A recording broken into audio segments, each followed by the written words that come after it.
I basically just like cut off whatever part like where we start talking. It's a weird ass keyboard you got. Why is it like curved? I think it's ergonomic. Wait, it's no like way. Supposed to make your hand. What the heck? This would trip me out. Wait, I mean I kind of get it. Oh, sorry. But it no. Do you have a flat one? Yeah, I don't even use a keyboard. I use my laptop keyboard. Yeah, I honestly don't think when I use that keyboard, it doesn't make my hand more comfortable. So I just start using like and also you have to click down like more versus the the Mac. Has school started for you? Not yet. When is it? September 3rd. When do you guys end? June 10-ish, 15-ish. Okay, cool. This is about debate, right? Kind of. Okay. I'll say anyway. It doesn't. Okay, so don't feel like pressure to make it about like a certain topic. Oh yeah. I'll just.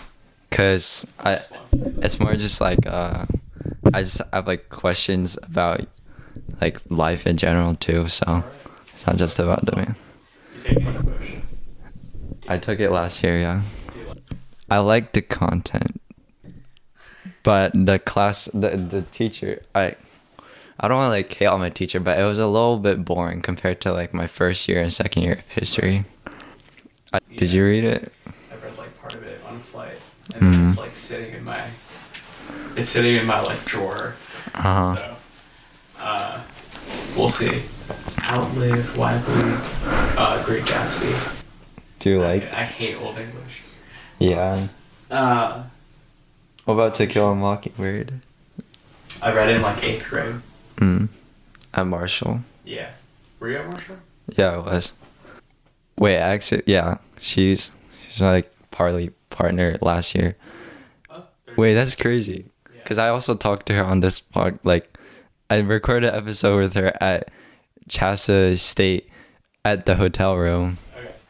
Dude, how is the Indian community like? You also. I'll tell you the connection in a bit. Okay. Do you know someone called Ryan? Hi, Sanjana. Yes. Wait, Ryan who? Who?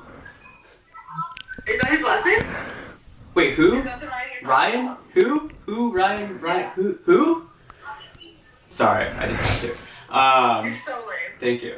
No. How do you guys know each like this? I don't know. How do you guys? Yeah, he has me doing his like podcast thing.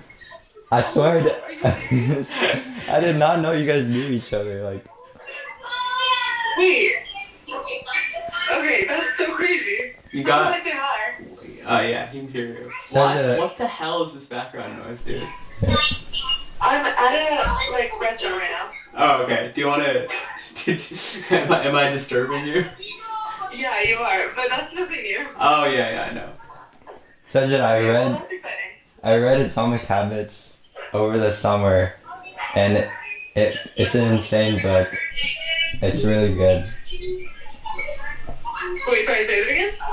I finished reading Atomic Habits, and I like basically read it over the summer, and it actually like makes me like so much less stressed about stuff. But I don't know, it was just kind of yeah. Way less wise. Dude. Yeah. You should have seen like the bangers I dropped yesterday in like different sources. Wait, I'd just like to like say that my story was like way more embarrassing than yours for you, like comparatively. Your story? Yeah, the one that you didn't repost because you were too scared. Oh, yeah, it was. Thank you. Wait, embarrassing for you? You're admitting this? I'll take it. Never mind. Bye. Bye. I'll call you back later. Yeah. Anyways, do you know what ISEF is? It's kinda. Is that science related? Is it like recording now or am I? It is recording, but I can start or cut off whenever. ISEF is like the International Science Fair. So it was held in Dallas last year. It was held in LA this year. So I qualified, and then part of the 5 people from San Diego was with Sanjana. So Yeah. we were in like a hotel room for a week, and that was very, very fun. There was one day after judging day and before award ceremony day where we all hung out and did like ridiculous pranks that I should not speak of on a public podcast. And then we went to like someone's room and then we karaoke till like 5 a.m. And then the next day was, of course, awards, and Sanjana got, I think it was a 3rd or 2nd place award in her category. And we were all terrified that she was going to like fall off the stage when she was walking up, because she looked like she was like, how do I put this elegantly, high. She looked like she was high from the lack of sleep. Okay. Not actually. Okay. Yeah. We're too nerdy for that. But yeah, that's the Sanjana connection. And then we've all that whole group has hung out like twice after that. Once dinner, the second time an escape room, and in this escape room, since you don't have Sanjana here to tell you what really happened, I was like just incredible in like finding the clues and just navigating the whole team. Some would call me somewhat of a group leader. Versus everyone else, or is everyone else also? Oh no, I was just a trailblazer. That's crazy. Group of very physically challenged, engineering challenged individuals. Except I was not. I was like a leech. They like carried me, and Sanjana and this guy called Nico, who's going to MIT, absolutely carried the hell out of us. But you should cut that part out. My story is the one that's correct. Okay. Because you're never going to hear from any of them. Unless you end up having some weird other podcast coincidence. So I feel like Sanjana is like a escape room person. Like she likes doing those. Oh, yeah. She does it frequently. She does it frequently? I think so. Oh, that makes so much sense. Because she was like quite good. I found a key. I didn't know what the key was for, but I found the key. That's probably my like only contribution. That's special. When you speak it to Mike, you can like. Yeah, what do I do? Like put it like about 3 inches. It could be longer. Just like try to face it toward your mouth. Okay, so but it's not the same angle here. Yeah, you can like adjust it. So like, wow, okay, this is fine. Yeah, that's fine. You sure? Alright, this one. Yeah, you can make it go down a little bit, maybe. Yeah. Like this way. Yeah, I think that's good. Okay. Well, we'll see. The question I had when you were telling me that is, at the ISEF, like the San Diego group, like you were hanging out with everyone. Was everyone there, like including Sanjana, like, do you guys bonded over being interested in that, or was it just like you guys are like you just naturally, like it coincidentally happened to be like that? So I mean, this is something that's true of college as well, I think. But when you're placed in a group, any group of people who think somewhat similarly to you, not about the same things or don't have the same opinions, but think similarly to you, and then you put them all in like some space where they're forced to interact for a week, I think it's kind of natural to see people grow closer. But it's an incredible group of people. Everyone there makes me feel incredibly dumb. But what I like most about it is that it's not like we hang out and talk about math problems or something, or even anything related to that. It's quite natural and free flowing, and that's how I think friend group should be. Yeah. But it's really fun. It's very like random. But we met like twice, which is incredibly surprising to me. And that week was insanely fun, even though it was a science competition. And even though some of us within that group were directly competing against each other. Yeah. It was really fun. The same thinking part like makes me wonder though, because I think sometimes you kind of just like feel like you can't connect with a certain person or like certain people, and it's like, why can't I connect with them? Like, I'm spending time with them or whatever. But the part where it's like, how am I supposed to find that like same thinking? Do you think there's like a way to think about it? I think if you're a person that has good connections with people sometimes, like occasionally, you meet a person and you really don't like vibe in a way. Yeah. I think maybe it's just not meant to be like a close friendship. Of course, that's not always the case. One of my like closest friends now, I hated, like absolutely hated a few years ago. Mutual hatred. But you know, we're close friends now. I think time is a big part of it. Like eventually getting to know the person in whatever way, whether, you know, if it's school, it's classes, something outside of school, extracurriculars, and then eventually you start to know the person and conversations become more natural. Because small talk can be awkward. Yeah. It's like, what did you do this summer? Uh-huh. I went to XYZ. Oh, cool. Tell me about that. But if you actually end up getting like in a pattern and someone's like bubbly and energetic, that tends to be my sort of crowd. Yeah. There's other sorts of people who might like enjoy being very quiet and introverted and reading a book. And that's me sometimes too. But I think just give everything a shot. The other thing I'd say is you shouldn't change like the way you behave in order to become closer to a person. There was this is quite unfortunate. 10th grade, there was this girl that I liked. This is coming in from out from quarantine. Yeah. So you can imagine there's a lot of social awkwardness. I found out she really liked this game called Heyday. So I had this master plan where she would. Is it the Supercell game? What is it? The Supercell game on your phone? It's like the kid game, like a farming game. Yeah. So my master plan was I'd pretend like I didn't know how to play the game, like I'd installed it, I didn't know how to play it, and she would like teach me how to play. The problem with this plan is that I didn't actually like install the game. Yeah. And I quickly figured out that it tells you literally what to do. Like, there's instructions. Like, it's impossible to not play the game. It's a children's game. It's like 3 to 5. So, at lunch, I'm like, oh, I couldn't figure out how to play the game. And she's like, are you stupid? And that's, like, the interaction we had. The TLDR is, wow, I said TLDR out loud. The TLDR is, you should never change a part of yourself or do something that's artificial to grow closer with someone, because that friendship won't ever be sustainable. It doesn't work out. At least that's what I found in high school. Yeah. No, that makes sense a lot. But for example, if someone ends up, I like making dad jokes a lot.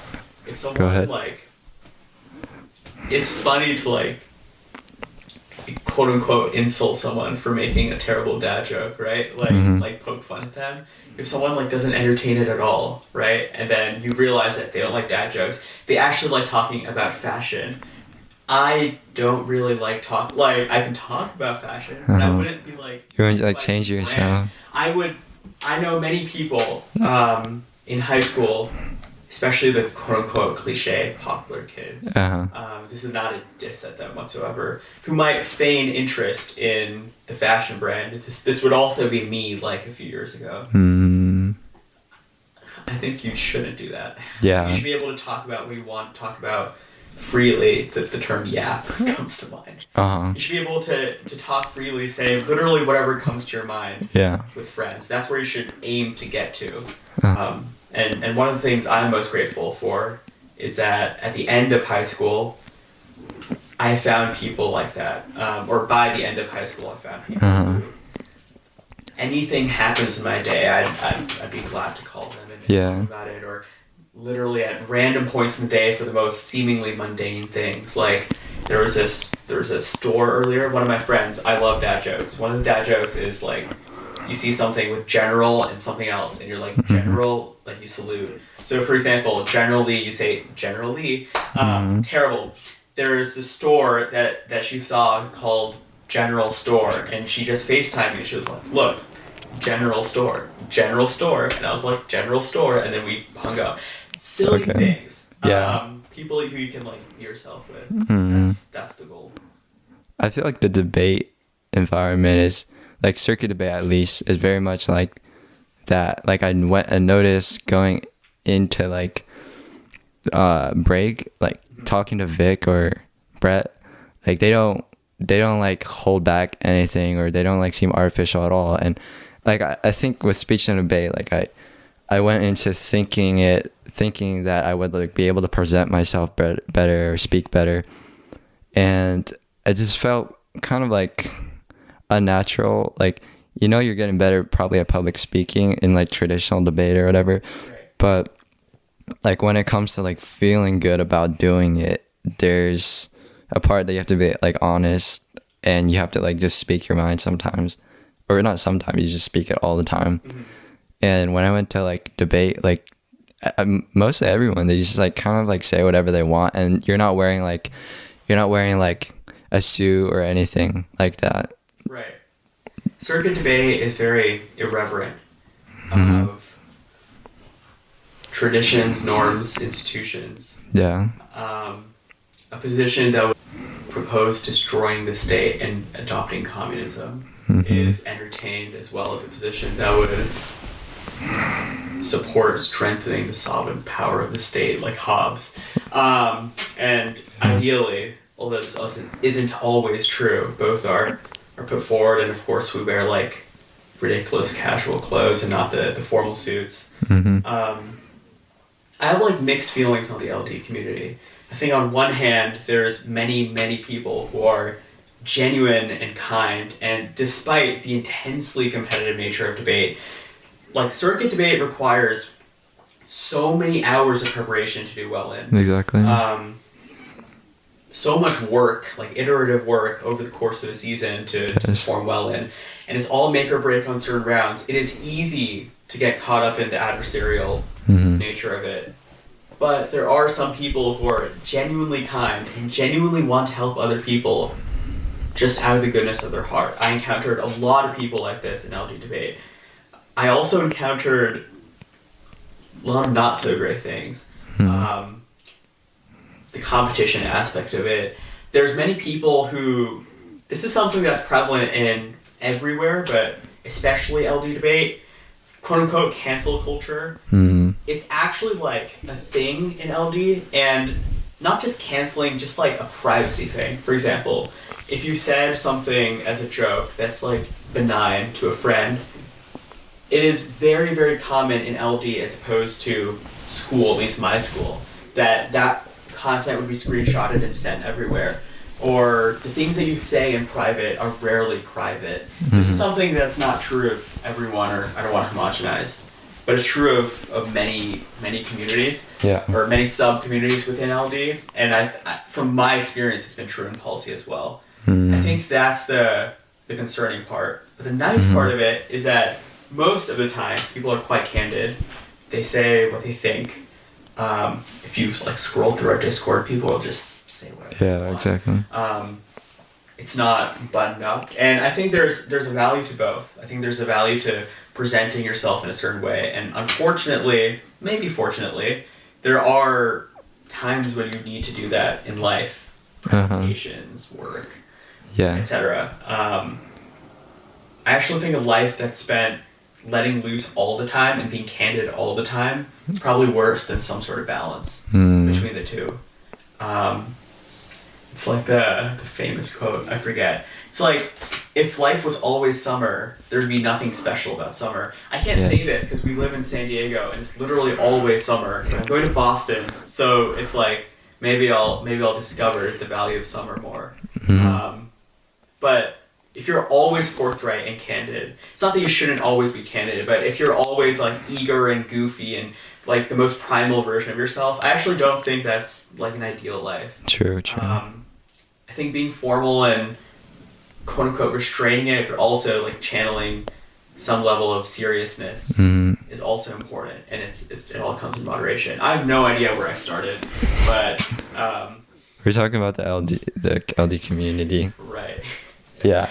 Uh, The competition part though, what you said, like I personally, like, I guess I'm competitive in the sense that I want to like be the best, I guess, and be better and like prove myself. But I never really like think about it in terms of like how I can be better than other people. I kind of just do it like internally because I feel like maybe that's like a chip on my shoulder. right. But when I went into LD, this is like circuit debate, junior year, and there's just like this level of like work you got to put in, and sort of the culture of you have to be like invested in this to actually get a bid or actually do well at the next tournament. And like I kind of just went on doing like thinking like I'm just gonna work hard and I'll probably like get a bid or two at the end of the year. Hopefully I can make it to the TOC. And then the tournaments were going on, and it was like already December, and I was still going like 3-3. Like I went 2-4, I think, at one of the tournaments, like halfway through the year.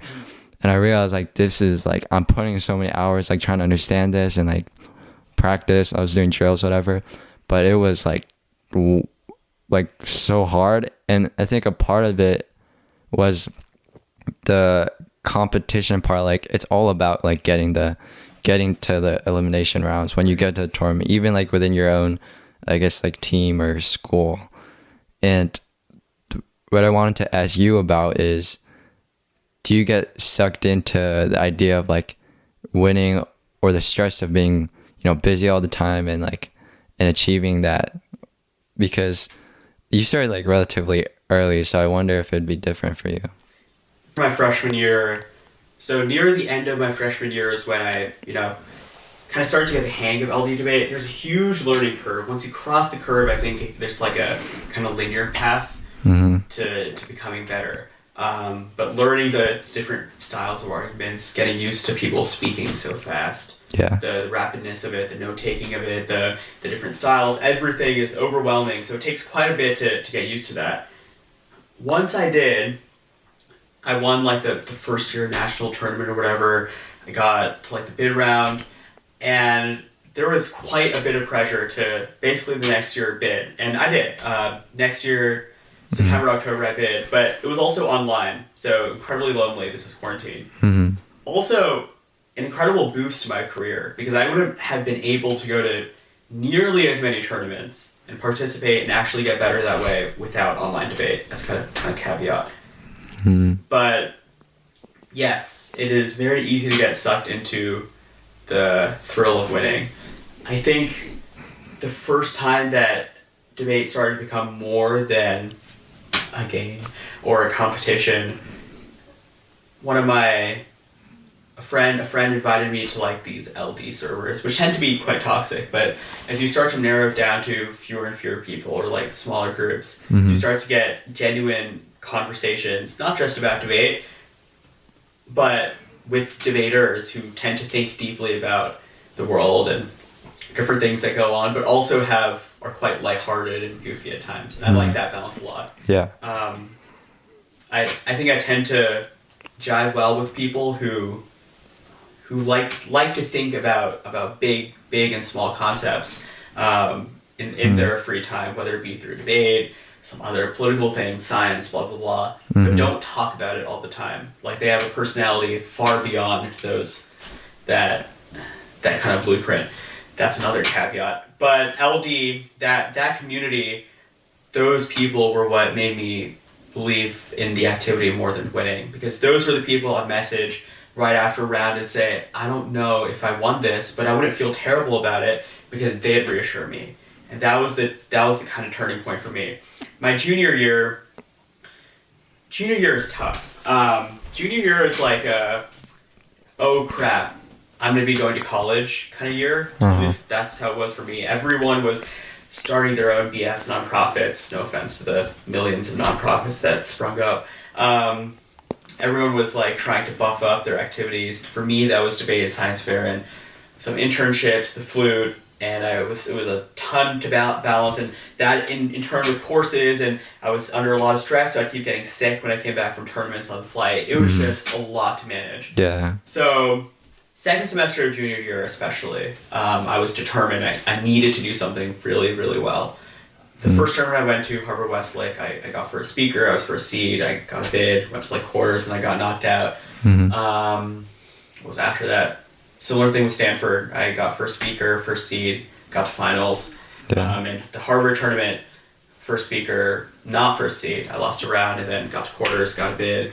And I was ranked like second before the TOC. But of all those tournaments, my favorite was not the Stanford one, which I technically did better in than Harvard. It was online. My favorite was the Harvard tournament. And the reason for this is because they had insanely long breaks between rounds. So that community of people that I mentioned in the previous year, we would just go and wander around like the campus, random places. We walked to this like boba shop and talked at night. There was like a little bit of snow. It was very idyllic, but right after that, I like rushed back to do a debate, but it didn't matter because it was really fun. The experience of feeling more free and independent, but also having, a group of people to do that with. That was very freeing for me. That was the tournament I still have enjoyed the most. Maybe not the one I had the most competitive success in, but the one that I enjoyed the most. My junior year Harvard tournament. Ever since that, my senior year, I was mostly having fun with debate. I was competing on the West Coast. Since I was raised, or quote unquote raised in online debate, I did not develop like a solely West Coast focus. I kind of did everything but policy debate.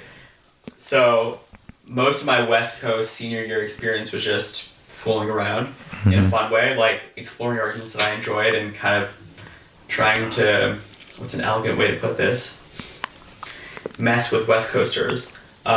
Especially pretentious West Coasters from big schools that annoy the hell out of me. So I'd go for ridiculous, absurd arguments like, nuclear war is good because it,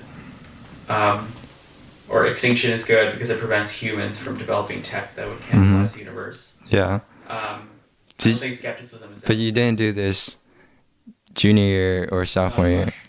Definitely not as much. I definitely had more fun my senior year. My sophomore year and my junior year, especially my junior year, I was incredibly focused. I never ran quote-unquote tricks or any of those style arguments. I was very substantive. I focused a lot on the topic.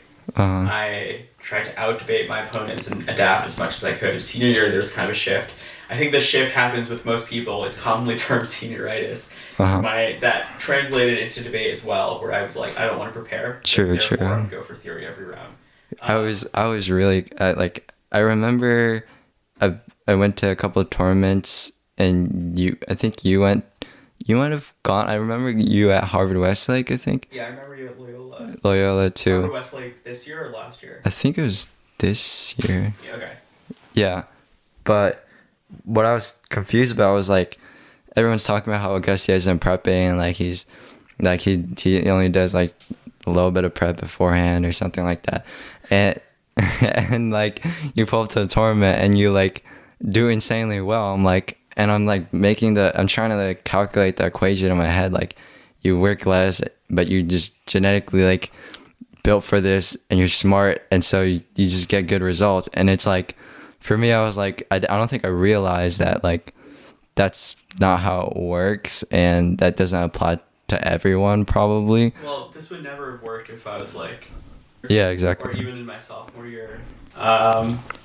It was more of me just wanting to fool around.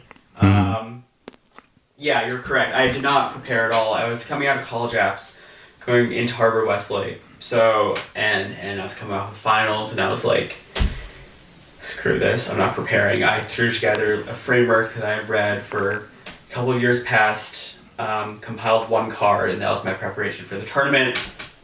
There were rounds that made it where that setup made it impossible to win. Like the round I ended up losing to Unch. The moment I saw that panel, I was like, it's over. Because I just had no topic knowledge, and he had an immense amount of topic knowledge. Yeah. Which is also the reason why he was almost undoubtedly the best debater last year, even though he didn't win the TOC. But yeah, I mean, at a certain level, being technical can help you win with bad arguments. For example, so I went 4-2, not a great preliminary start. Lost my second round and my sixth round. The sixth round loss was a very, very unfortunate one, because it was like stupid unforced error on my part where I just forgot to send something. And then I go into my doubles round. It's quite easy. I go for extinction is good. Wow, that was... You have a haunted house, dude. It's just this door is like, it swings open sometimes. Am I pissing off some ghost or something? Maybe. All right, some West Coast debater. So doubles is quite easy, and then, or triples, I don't know. And then I see that I'm facing Wyatt the next day. What a person would normally do is go home and prepare. Instead, I went home and slept. Yeah. Zero preparation. We discovered right before the round that there was an evidence ethics problem with their affirmative. Evidence ethics meaning, in debate, whenever you cite evidence, you're supposed to have some level of paragraph integrity, and you're supposed to not cut evidence in the middle of a paragraph, not misrepresent an author's intentions. And one of Marlborough's pieces of evidence had done that in their affirmative. So we were just praying to God. Like, my only hope, I was thinking, going to this round, zero preparation, was to flip negative. Yeah. And the moment the 1AC ended, issue an evidence ethics challenge, meaning you stop the round, you take it to tab room, the higher authority of the judge, and they're like, they have violated evidence rules. It's similar to like a plagiarism accusation, right? That disqualifies a competitor. So I was like, this is my only hope. Marlborough wins the flip. I am affirmative. And we are like, it is just over. I end up going, once again, for extinction is good, and win on a 3-0. Move on to quarters. I end up going for theory with a terrible panel for it. Didn't think it was possible to win, but won on 2-1. Again, zero preparation. Get the bid, go to quarters, and then that's when I'm like, the panel just didn't work out for me. All of this being said, I enjoyed that tournament. I think that's like the tournament I've second most enjoyed. Zero prep, just going in. Not a great idea for like learning about the world. But at that point, I was just fed up and I just wanted to have fun, and I had fun. Yeah. I think that component to debate is something that's under-realized.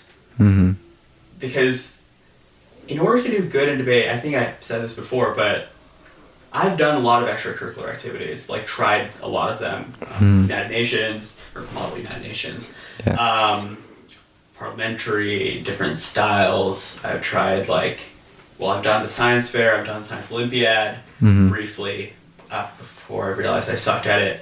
And debate is like an insane time investment in order to be good at it. Like the amount of research, evidence, knowledge about the world, technicality, experience with different styles, weird niche skills that you need to learn is just insane.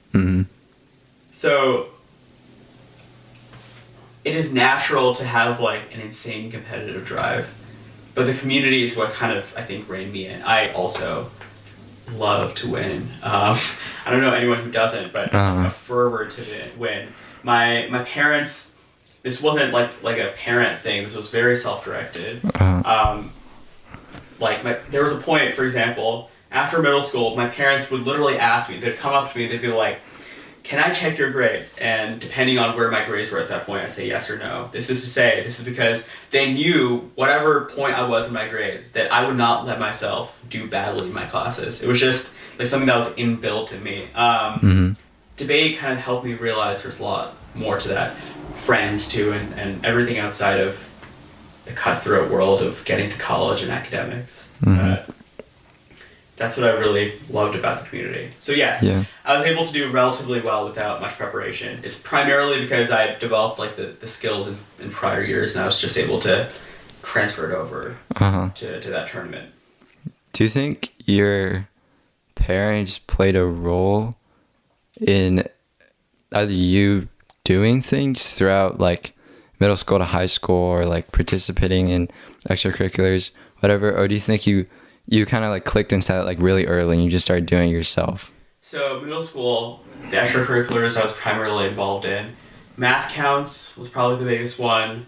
I did the science fair and I did pretty well in it, and then science Olympiad for a brief amount of time. But it was very like STEM sciencey focused, because that's what they were kind of involved in. Both my dad and my mom are engineers. One's hardware, one's software.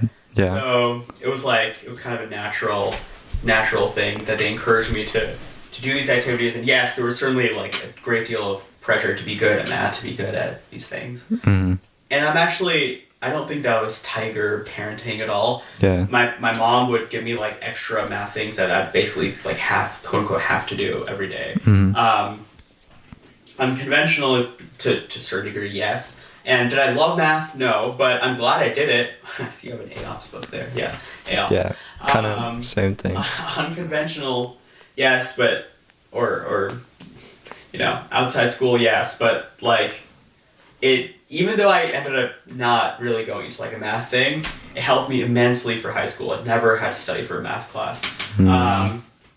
But beyond that, it taught me skills like studying, some level of discipline, etc. in middle school. Mm-hmm. The important thing to me is that this happened in middle school. During quarantine, it was kind of like a self-exploratory phase for everyone. Yeah. In a way, like time stood still. You were allowed to kind of reinvent who you were. So it was very lonely, but it was also like a period of like, what do I want to do? My parents ordered the physical newspaper. I was forced to read the physical newspaper because they didn't want me like, looking at my screens. Yeah. I went to the opinion section and I started to think, at first, who cares if this random politician had an affair or if the Dow ticked up 23 points? But eventually I got to the truly interesting part of it, the narratives, the undercurrents behind politics, IR. And I actually ended up really liking this, so that kind of led me to debate. Something neither of my parents had any experience in. But what I'm truly grateful in is that in contrast to high school, or in contrast to middle school, they gave me the tools to succeed. Like my mom handled a lot of logistics, especially given that we didn't have a school team. My dad was always supportive, encouraged me to sign up for summer camp, despite not knowing anything about the subject, right? Anything about debate. And it was quite self-directed. It was like an advisor almost, like someone who's kind of supporting you, taking care of the nitty-gritty while allowing you to flourish. That's what I'm truly grateful for. They never imposed in high school, like, be a lawyer, be a doctor, however cliche that might be. Yeah. They truly let me discover what I truly enjoy. And to be frank, right now, at this point in my life, I have no idea what career I'm going to go into. If debate was a career that paid relatively well, I would, right now, at this point, choose debate. But, of course, it's not. And I'm just grateful that even if my career ends up being nothing related to debate, which I heavily doubt, the skills and the discipline and everything from that, this is true of math, science, everything else as well, is something that I'll really cherish. Going back to that, the TLDR being that my parents were not over-imposing, but quite strict in middle school and quite open and free in high school. And I think that's a very, very nice balance that they've done for me. Do you think your parents saw that you were achieving things early on such that they realized that a good way of parenting is if we let Agastya self-direct things? Or do you think it was them understanding like I can't impose or I shouldn't impose? Probably, as I always say, some combination of it. So, I mean, it's not like I was some prodigy in middle school or whatever. Yeah. I did well in science fair. I got to like nationals, the top 30. Of course, debate not entirely related to that. I think they realized that as a person, I mean, my personality and everything had a long way to go in middle school, and it still has a long way to go now. But they realized that I had some level of spark in me to learn and to do things proactively. That was somewhat ingrained by them. In middle school, somewhat like a self-directed thing. But once that spark was there, I think they realized that this is what I should be doing. Debate, I had a very interesting relationship with debate because that metaphorical spark was like many people at the high level of competition in LD find themselves addicted to it. It's very odd. It's it's the last thing you'd expect to be addicted to. Yeah. Like compulsively wanting to like think about it, or do things in the direction of debate or talk with debaters. It's like in my free time sometimes I find myself like thinking about debate and I'd be like, what the hell is going on? So it was a very interesting balance, but yeah, I think my parents realized that I had some level of self-direction, and it's not that I knew what I wanted to do, but I knew that maybe the math and science stuff, or the pure math and pure science stuff, was entirely what I was interested in, and I'm grateful for that, and that allowed me to pursue a different path while still incorporating some of that stuff through the science fair. The problem that I guess I'm having currently, and probably was kind of like a conflict or problem the past couple years, is like how involved should parents like be in their children's life, like especially when you're Asian, not to make like a generalization, but you have like pressures to like keep going to essentially like get to a good college, achieve good grades, get a good job in the future, and it's out of like love that they probably have these like inclinations to put you in certain extracurriculars or encourage you to do well in school, etc. But what I noticed is like this year, halfway through the debate season, I kind of started losing like that inner confidence in me, that sort of drive that like was making me like put in all that effort to do debate, to do school well. And my mom was like, this is mostly my mom, I guess. She was getting worried about like me losing this sort of interest or this capability to work hard. And at the same time, I was kind of like developing this eating disorder. It's not a disorder because I don't think I've ever like got it clinically diagnosed or anything like that. But I have like digestive issues, and even knowing that, like I started eating a lot of like unhealthy foods, like sugars or like bars, like if there's ice cream, like I couldn't stop eating it, and it was like late at night and I knew I had to go to school the next morning. And right now, like through the summer, I've really been working on that. But at the same time, my mom is like, she's like telling me, you know, you make sure not to push back all your work to the last minute. Make sure to spread out your UC draft. She said this yesterday. Make sure to spread out your UC drafts, which I have to like finish by next Thursday, like my first draft at least, for a college counselor / myself, I guess, to do. And it's sort of like the mentality of she's starting to lose faith in me. Like she doesn't believe in me anymore. At the same time, I feel like I'm self-improving. I'm like reading stuff to figure out what is up with me, what I can do to get better.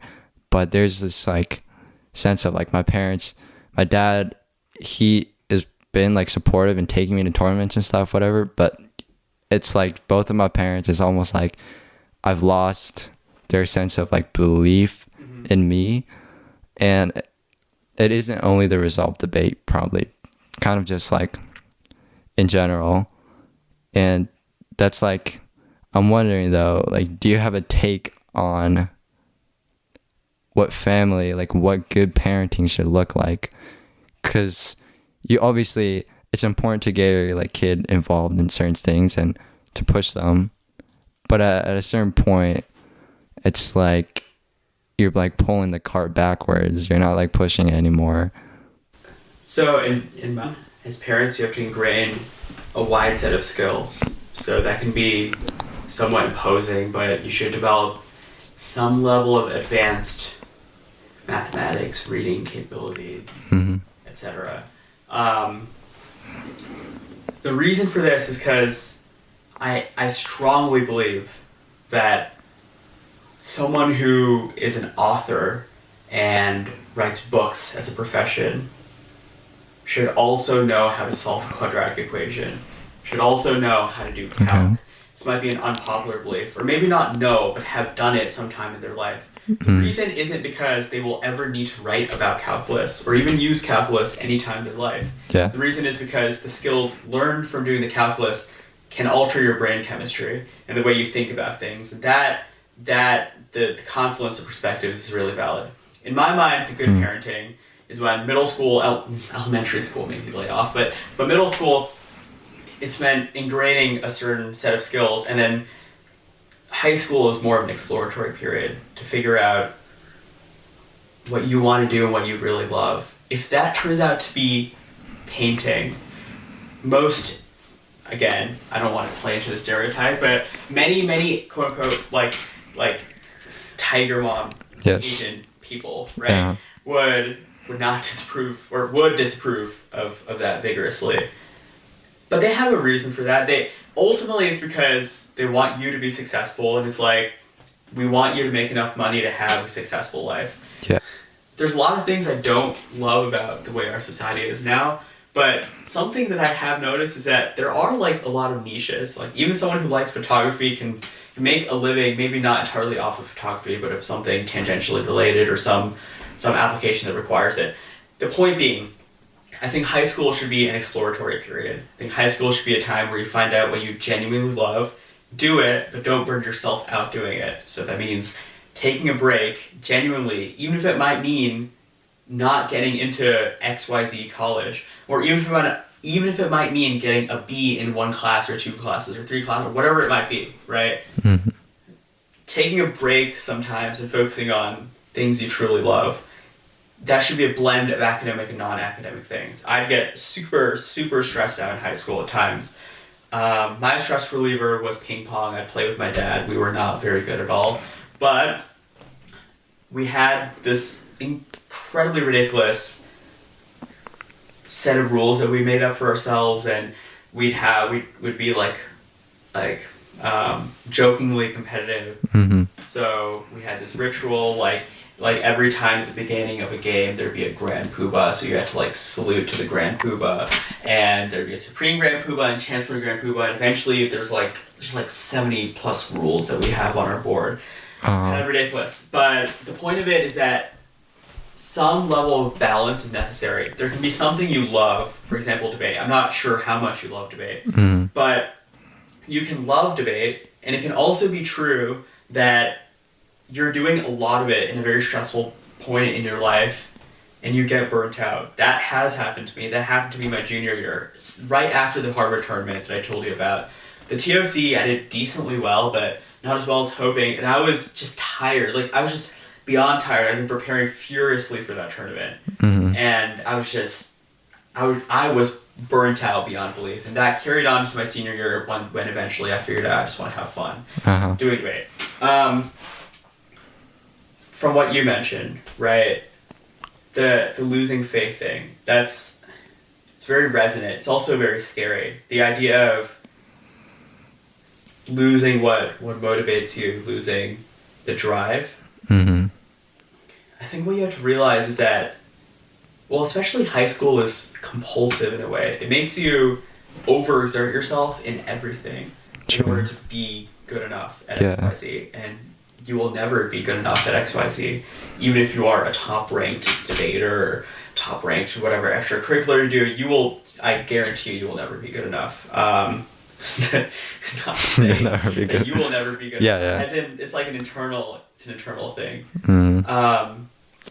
I think it's helpful to expand your scope. It can be difficult when you're in a difficult moment, but if you truly feel burnt out, or you truly feel like my parents don't believe I can do well anymore, dude, you're like 17.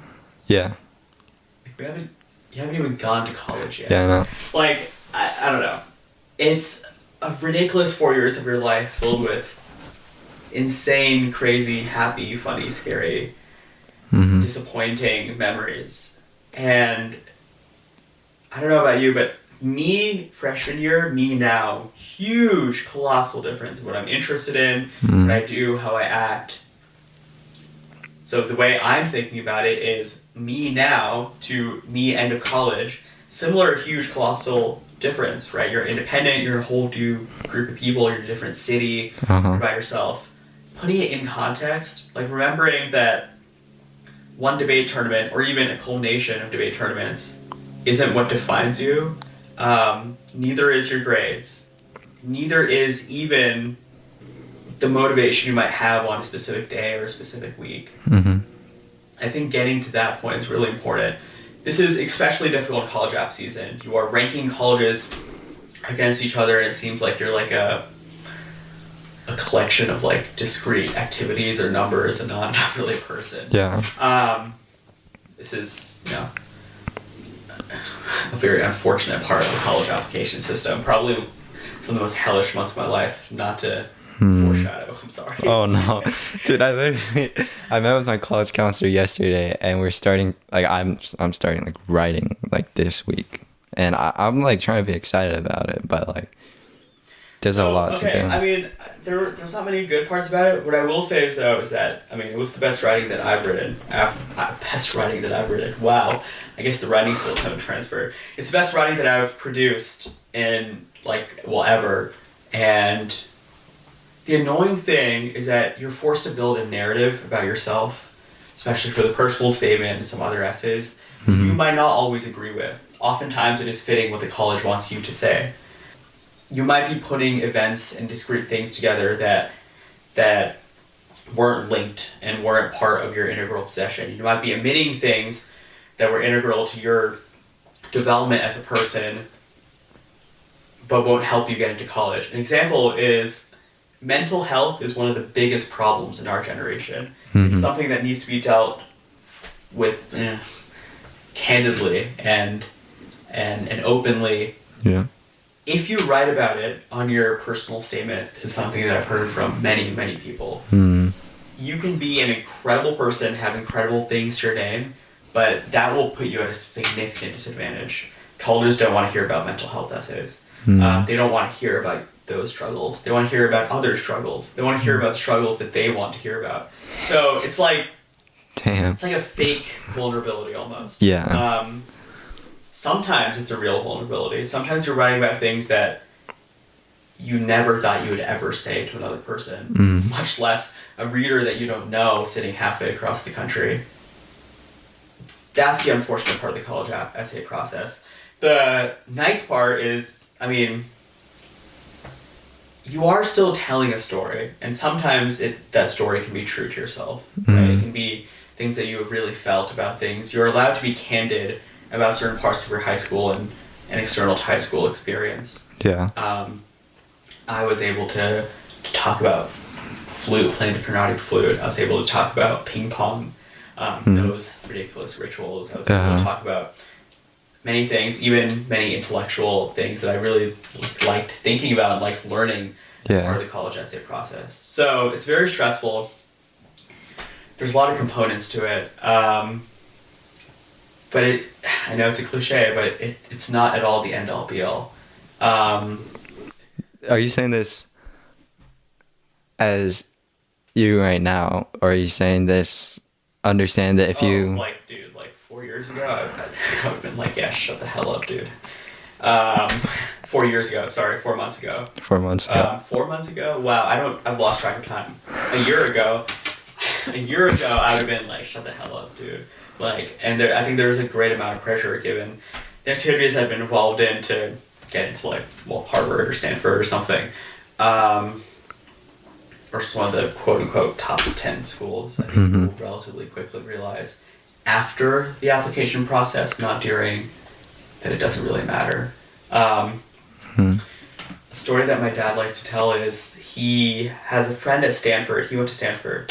He has a friend at Stanford who was excellent, like truly excellent at what he did. I forget what it is. Let's just pretend like it's engineering. Excellent at engineering.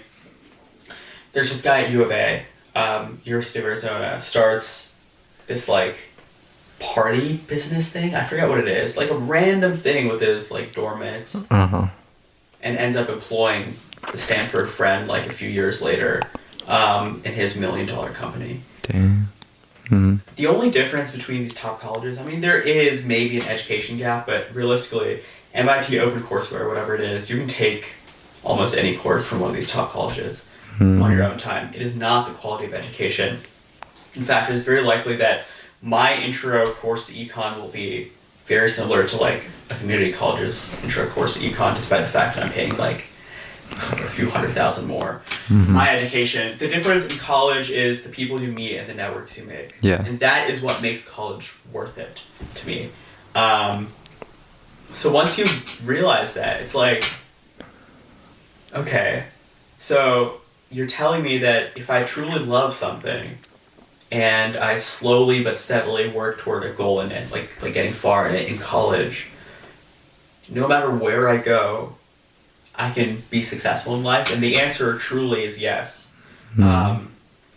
These schools are like conduits, right? They're opportunities to meet people, meet new exciting people. Mhm. And yes, there might be a slight education difference, but you can truly go to a community college and be a Harvard graduate in any measure if you truly work hard. Yeah. The key is not the insane amount of like random extracurriculars that we do in high school Mhm.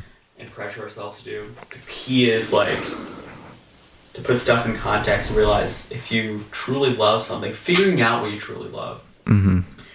There's a caveat to this that I heard though, is that sometimes you shouldn't pursue what you truly love. You should pursue what's tangential to what you love, but something that you're really good in. For example, Mhm. if you love art or you love photography or something, Yeah. but you also like coding kind of, and you find a way to like meld the two and pursue some AI thing. I don't Mhm. know, some crypto application of it. I'm sure there's some niche, right? That might be your career. Maybe that's your career over painting. Maybe painting is your career. But I truly think that no matter what you're interested in, there's a niche for it. And you don't have to fit the box. Sometimes, I always hated the phrase thinking outside the box. It was just so cliche and annoying to me. I said this thing to myself during the college essay process. I thought it was the most fire line I'd ever said, and then now I realize maybe it's not so fire. I said, sometimes we don't just have to think outside the box. Sometimes we have to set the box on fire or realize that the box never existed in the first place. What that really means, like many of the great poets of our time, will be left up to the reader or listener, because I don't really know. Can I interpret that Go for like it. my understanding of it?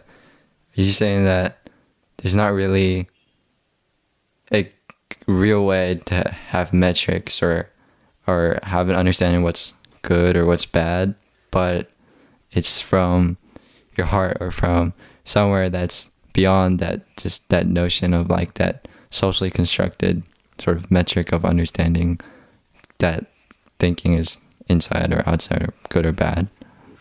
Okay. That Yeah. could be. I like it. But I was going for something slightly different. mm, But I don't... Something that I always used to say when I was reading the annoying poems, like the poems that are like, dude, this makes no sense. Why are you writing this that we have to read in almost English? yeah. Is like...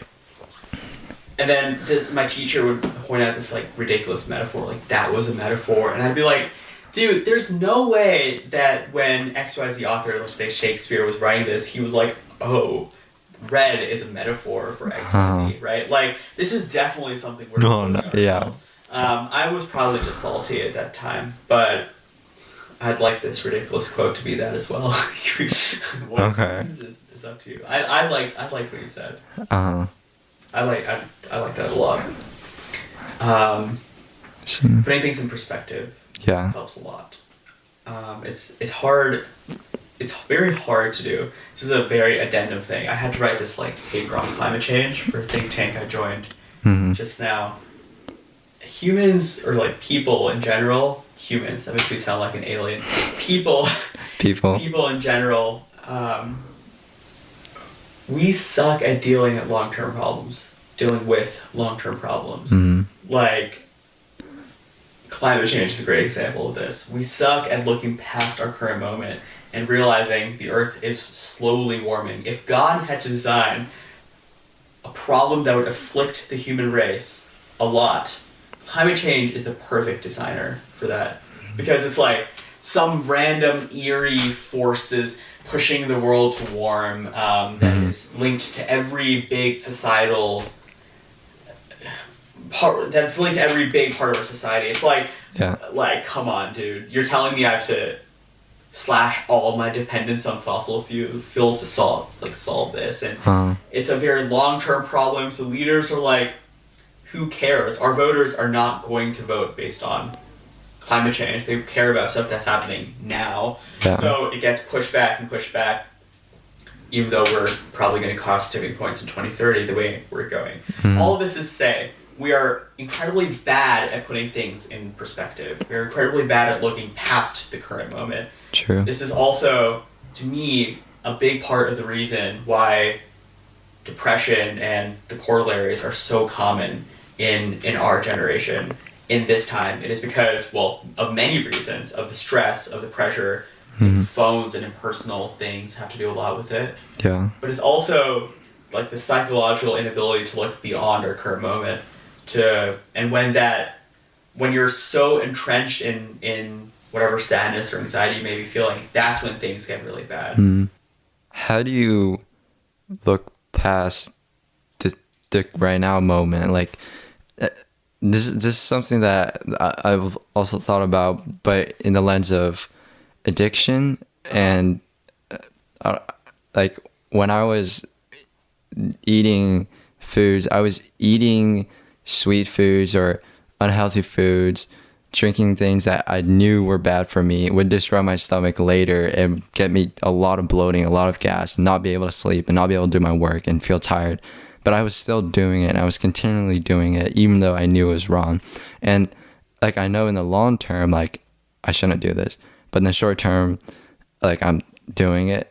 And now over the summer, I guess that book Sanjana gave me, Atomic Habits, like, it's been incredibly helpful, because I try to put things in that perspective a little bit more, realizing like delayed gratification, right? And like that is the right thing to do. And I have to realize that I don't want to like do this and have regrets after. But the way we look at long-term problems, like I guess society as a whole, like for climate change, like how do you internalize that motivation, that like drive to like start actually like doing something about it? Well, I also had a huge food problem my junior year. Like, I would eat compulsively, especially sweet things, especially when I was incredibly stressed. It was a bad cycle. It was bad for my health, not only physically, but also mentally. Yeah. This only really stopped once I was out of stressful situations. That's not great advice at all. To be honest, there were many points where I knew consciously that this was bad. It's not that I didn't know it was bad. It's that I just couldn't stop. Yeah. The only time when I've been able to look out of that box is after I got done with college essays, after school started to wind down, summer started to come up, and it was a reflection, more of an inflection point, where it's like, high school is done, I'm going to go to college, the friends that I love so much, we might not talk that much in a few years, right? Or it might be the kind of thing where you talk every 2 weeks and just catch up, but nothing compared to how close we are today. And it's like oh my god, that's just a crazy thing to soak in. For me, what changed my perspective was accepting and truly accepting the fact that certain things are approaching their finality. This is hard to do when you're doing college apps, but you know, high school is coming to an end. This makes me sound like some old soul who's No, it doesn't. reflecting on the memories of his youth. But realizing that high school is coming to an end, that truly I'm going off like somewhere where basically none of my friends are, to college in the area, and kind of reflecting and dealing with that, and dealing with the fact that there are people who I would go to the ends of the earth for. There are people who I love so much. There's a group of 4 friends that I have that we've unfortunately not been able to hang out much. I call it CCP restrictions. Not my family, their families. Uh-huh. Because it's kind of ridiculous. But we're not been able to hang out as much as we'd like, but every time we do, it's just freeing, and you're able to talk about whatever we want, and we're just so close. And they're the type of people who, the moment something bad happens to me, I talk to them and be vulnerable about it. But more importantly, the moment something good happens to me, I'd also like to talk about it. This is something that's undervalued, I think, in friendships. I heard this once on a podcast or something. So this isn't some novel original thought, but there are many people, you will find many people you can confide in when things get bad. There aren't actually many people where if you do something truly good, you'd want to talk to them. Like, they'd be the first people you call. You want to find the people where you're able to talk about anything, good and bad, the whole spectrum. And talk about it as much as you'd like, and they're not going to ghost you or get annoyed or leave you undelivered intentionally for hours. They're gonna reach out and talk about whatever you'd like to because they care. Those are the kind of people you want to hold on to. I have a group of 4 people who I feel that way about, and it's like they're all staying in California. I'm of course going to Massachusetts, so it'll be like across the world. Every little like inside joke and tradition are gonna be separated by, well, a 3-hour time zone and a few hundred miles. That revelation is what made me realize my life is gonna change a lot, and I think I need to change before going off. I started running, trying to control what I was eating, trying to read, to broaden what I knew about the world. As I mentioned, my debate preparation was quite lacking. I was able to win without it in my senior year, but that's unfortunate because some of the topics we discussed were actually quite interesting. Military presence, lethal times weapons. These are all things that I actually love discussing and thinking about. Reading about these things, developing opinions on these things, and more importantly, developing fragile opinions that you can defend and have conviction about, but opinions that are fragile enough to be disrupted by superior argument. Developing fragile opinions that are open to change and improving myself in that way. That's something that I've started to do this summer. I'm not even close to doing or getting to. For me, in my experience, what helped with all of the bad stuff is reaching some sort of inflection point where it gets so bad that you realize something needs to change. And this took a long time. There were many cycles in my high school experience where I reached that point during my freshman year, my sophomore year, but I was just in such a stressful environment that I don't think it ever clicked until now. That doesn't mean, however, that when you are amidst that stressful environment, you can't begin that process. I just think you have to do something that relieves the stress. It is possible to do your college apps while also like taking an hour a day to talk with friends. Something that I love doing that I recently started doing. Every car ride I call one of my friends. Wow. I usually vary it. Now I drive a lot, so it's very frequent. My first contenders always are the group of 4 that I mentioned, but I also call like many of my friends in like the broader friend group. Many people that I haven't talked to in like a few months. Do you just call them like call them without telling them, like texting them before? Yeah, just call them. What are the percentage of people who pick up immediately or just pick up? Because sometimes I feel like well, I hope you find a group of people that would pick up if they're able to. I mean, my best friend, who I consider my best friend, we pick up each other's calls like 80% of the time. He does this as well. It's so bad. I literally cannot drive without talking to someone. Yeah, but in that group of 4, it's maybe like 90% of the time they'll pick up and we'll just talk for like, it's a joke, so I'll be like, can we talk for 5 minutes? They'll be like, yeah, I'm free. And it'll end up being like a 40-minute drive, and I'll just like dupe them into yapping with me. Something that I've also seen, this is quite tangential, the idea of comfortable silence. Uncomfortable silence is, for example, if you're making small talk with a group of people and people run out of things to say and you're just staring at each other. I don't know if this has happened to you. It's happened to me way too much. It's happened a lot. I end up making like some awkward joke and try to kick it back off. But It's like it's the feeling like you're trying to like produce some social interaction and then realizing like it didn't work. It feels forced. Yeah, it feels forced. But yeah, and then the idea that when you get closer with someone, when you become closer friends with someone, there can be times where you truly have nothing to say. There's nothing that comes to your mind, your immediate mind, on what to say, what to think about, etc. But for some reason, 2 minutes spent in silence where I'm alone in my car driving, compared to 2 minutes spent in silence when I'm calling my friend, even though theoretically, functionally the same, are very, very different for me. There's something kind of liberating about sharing parts of your life with other people. Humans, once again, alien. I sound like an alien. People are, we are all social creatures. Even introverted, very introverted people. There's a theory, again, don't quote me on this. I literally saw an Instagram Reels, this could be like propaganda. Saw something that's like, the introverted people are people who are quite bubbly and extroverted when they were very young and told to suppress it. Whether this is true, I don't know. Or whether it's true for a vast majority of introverted people, I don't know. But I truly believe that everyone wants some sort of connection in some way. This can be different things for different people, right? But making that sort of connection.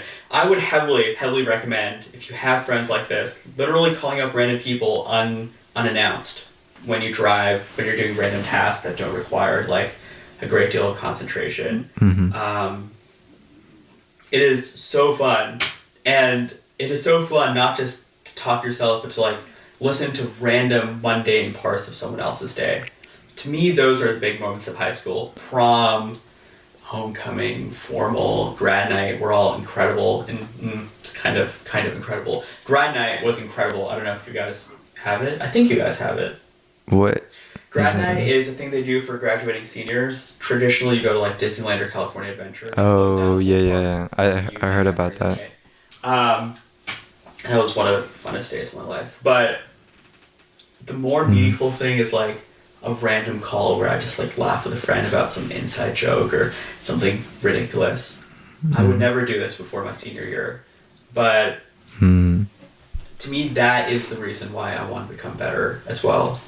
It's a, once again, cliche, but some of these cliches are true. Yeah. I think it's not like you have to, talking about my problems with friends helped. It helped relieve the burden, but it didn't make me want to get better or improve myself on my own. Talking with friends about their lives and my life, about things that were unrelated to our problems, is what made me want to get better. It's kind of counterintuitive. It's because you go closer with someone and you're like, I think I understand more about myself and other people, and I want to get somewhere better. It helps put things in a larger perspective. I'd heavily recommend, if you have friends like this, random call. It can be people like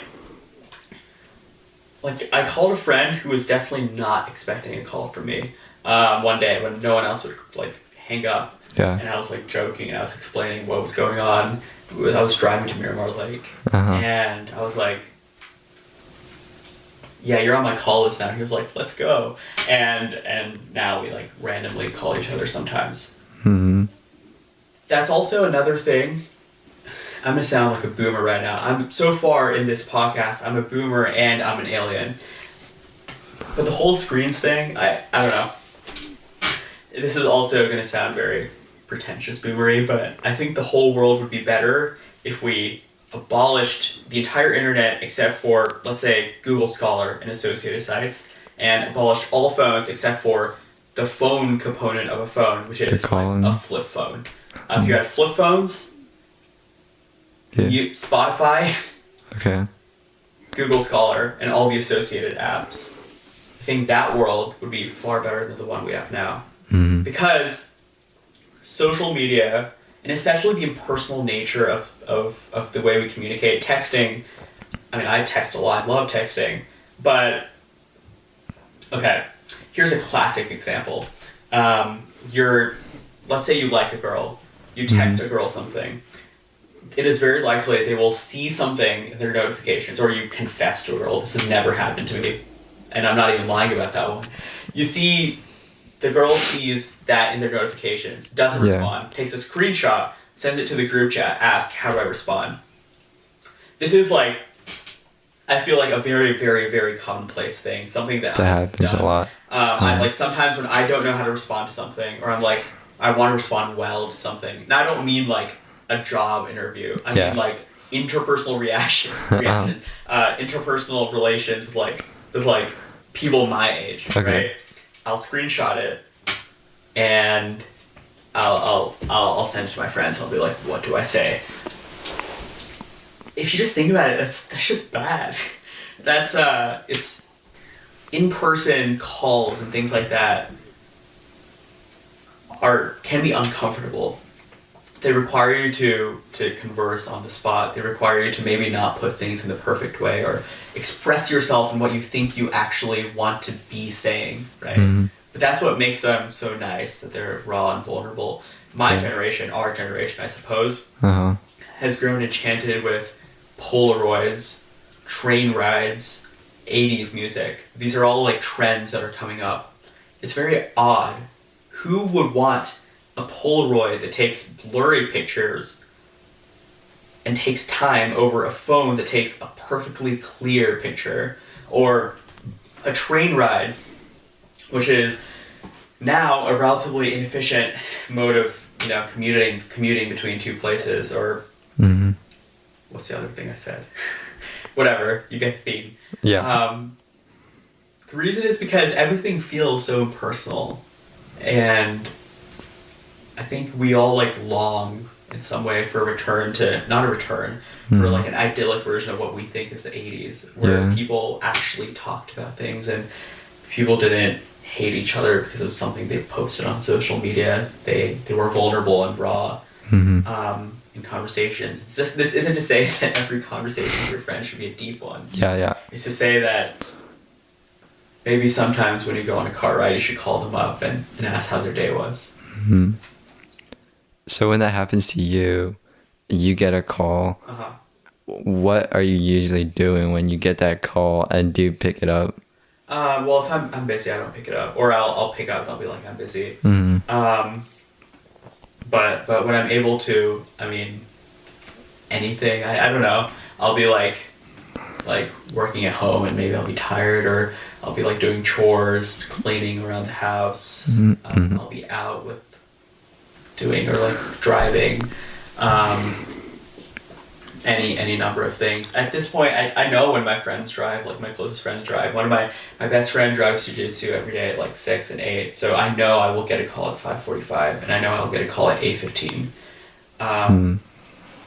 So I pretty much know when I'm going to be talking to him. And then of course there's the random ones. I tutor. I've been tutoring this summer, kind of on the side, so it's kind of a random schedule, so I'm driving to people's houses. No, it's it's work basically. They come there too. Okay. But when I'm driving, it's 30 minute drive. So I'll call a friend. I was actually contemplating calling him on the drive here, and then I realized we live 3 minutes away, which is unfortunate. But, that's been really nice. I'm glad that started happening. The reason it started happening actually is because we'd have phone calls. We had this one phone call, me and my best friend, after school. We ended up continuing it on the ride home. We were like, wait, this is fun. So we ended up calling every day on the ride home. But then what about when you're going other places, right? Which we didn't do much at that time, because school and we just got our licenses. But now, after second semester senior year, dude, I never showed up to class. Not really, but I did show up to a lot of classes. I had a great many valid excuses if school administration is hearing this. Very valid excuses. Mhm. But I didn't show up to class that much. And I'd always be doing something random, and I'd call my friends. Sometimes it's also random in like the night too. If I'm bored, or if I'm like, kind of sad or feeling down. Yeah. 11 p.m. I find that there are like, especially in the nighttime, it's like a very raw, vulnerable time. It's like for some reason you feel very like emotions are amplified, and after you wake up, it feels kind of like polarly different. This might be a me thing, but I've found that letting myself ruminate or dig a hole and you know, bottle it up or whatever the term might be, it's tough. Whereas if I talk to my friends about literally anything random, one of my friends was I called her yesterday and the day before. She was talking about this beach trip, and I'll be honest, if she hears this, I love you, but dude, it was like a 2-hour story, and she was recounting it in excruciating detail. Like, I don't even know how you remember that much detail about a situation. Was but it? I still love hearing about it. What was it? Was it like actually like 2 full I'm not hours, really or exaggerating. is it less than that? It was split into 2 calls. Okay. The first call, it went maybe for like 1.5 hours, right? She was just talking, and I do the same to her, so it's not like this is Okay, some yeah. thing. I was super tired, but I didn't want to say I was like following along, and I was giving like the occasional comment, and at one point, I just fell asleep, and she heard, she's like, Oh, and I was like, and this continued, and apparently she was telling the story for another 10 minutes before she realized that I was like actually asleep. Are you, okay. But I was sad, not because the story was like immensely interesting or something, or some huge big thing happened in her life, but the fact that you want to talk about that with someone at like 11 p.m. and just talk about it for an hour, that's something that's really, really nice to me. So the next day, I think actually not the next day, yesterday, she finished the story, and I had my own counter stories. That didn't go quite so long, but were fun to talk about. So many nights, especially junior year, senior year, when I felt down, it would be a bad experience. Like, especially if I wasn't eating right, if I wasn't taking care of myself, thinking about not so great things, and it's very easy to dig a hole. Calling friends or interacting with friends is what kind of got me out of it. Not just talking through it. Talking through it is important. Talking about other things is more important. There's a... Wow, I've been talking for so long. There's a TED Talk about this guy who almost became a school shooter. I don't know if you've ever seen it. No. It's quite emotional and moving. But he was constantly abused. He was constantly bullied by friends, by schoolmates, and he lashed out at friends. He tried to alienate all his friendships, and he drew up this plan to shoot up the school or a mall, and he ended up deciding on a school. What saved him was a friend. The day before he was planning to do this, a friend who he had stole from, lied to, alienated multiple times, seeing that he was distraught, approaching him and being like, want to watch a movie, and watching the movie. That sounds counterintuitive. You would think the friend would offer like therapy, or be like, what do you want to talk about, or like, are you okay? And I think that's an equally good thing to do, by the way. I think that's very important and healthy, like loving friendships. But they watched a movie, and he was like, this is so ridiculous, but I think I have something to live for, right? I think that other people also have something to live for. It's not just the vulnerability of friendships that make them special. It's also the mundaneness of it. It's the small, tiny moments that make them special. It's the moment when someone asks to watch a movie with you, or the moment that you get a call from someone at an ungodly hour, and for some reason you are also up at this ungodly hour, pick up and talk for a few hours, not about necessarily about like their mental state or how they're feeling on that given moment, but about some random party that they went to and how they felt about it. But also, by the way, about, those hard-hitting things. That to me is what friendship really means, and that to me is what helped me get out of the bubble, the box, the cycle, whatever you'd like to call it. And I think that that's true for a lot of other people as well. Okay, I want to ask a question on that before I go to some rapid fire questions. Let me just check what time Yeah, what's up? Okay. I think I gotta leave in like 30 minutes is my max. Like my cap. Okay. I think it should probably take like 10 more minutes. Okay. Yeah. Maybe a little bit longer. On that, what you were saying about the talking about mundane things as well, or being in those mundane moments, how do you describe what happens, or how do you describe what is a warrant, like in debate terms, like what's the warrant for explaining like why that works? And it's not even like you do it just because it works for you. It's like, obviously it's not selfish, it's like a mutual thing. It's the feeling when you might not care about anything this person has to say. And I don't mean that in like, you might not actually care about the topic. Yeah. For example, if someone were to write a beautifully worded blog post about that experience that you don't know, right? Let's say a stranger were to publish this blog post and you stumbled upon this blog, you might not care to read the whole blog post. You don't actually care about the story. It's the fact that they're sharing it with you, and it's the fact that you're talking through a random part of their lives. That's what, to me, makes it special. There are many occasions where I've talked about debate, which is something that none of them do. None of them are like very familiar with. I've probably bored them about some random philosophy thing at many points. Yeah. But it's the idea that they want to listen to it because they care about it because I care about it. Does that make sense? So, when I say mundane, I mean, what I was talking about wasn't necessarily mundane to me. Maybe it was mundane to them, the topic of it. But it's not mundane because the other person doesn't find it mundane. That's oh my gosh, speaking of phones. That's what makes it, that's what makes those friendships special. And that those are rare and things you have to hold on to. Did you explain it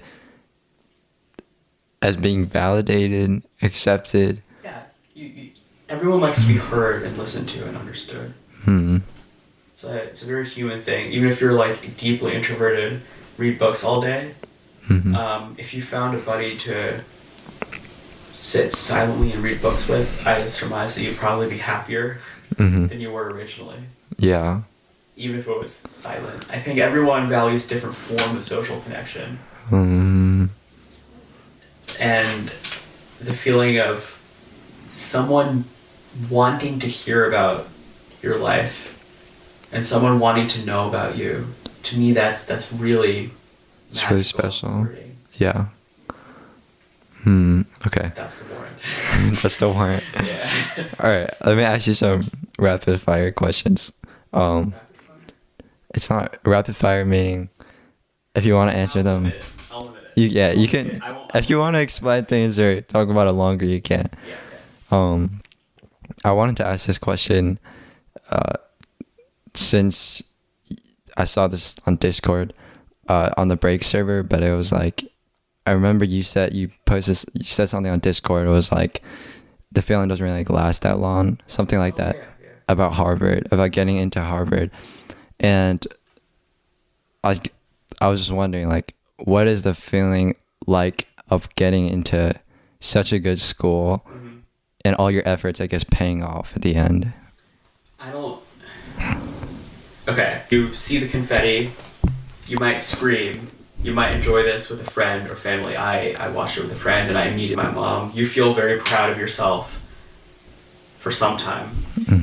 And then it's like, I don't even know how to explain it, and I certainly don't know the warrant for it. It's a certain hollowness. It's like it doesn't measure up to what you expected. It's like you expected that doubt, uncertainty, problems with yourself would be erased. Yeah. Seeing the confetti. For a moment, it felt like it might be. It felt like everything you did was worth it.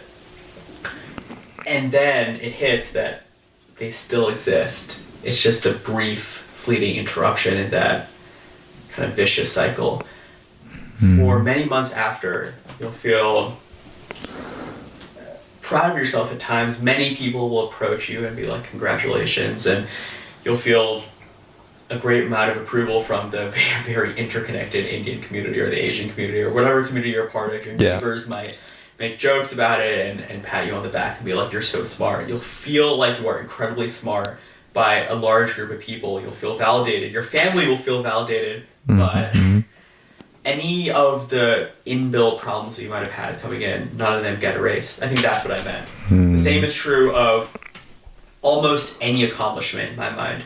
Getting a debate bid, the feeling of insecurity or trying to do better will never be quenched by one bid. It won't be quenched by 10 bids or 20 bids.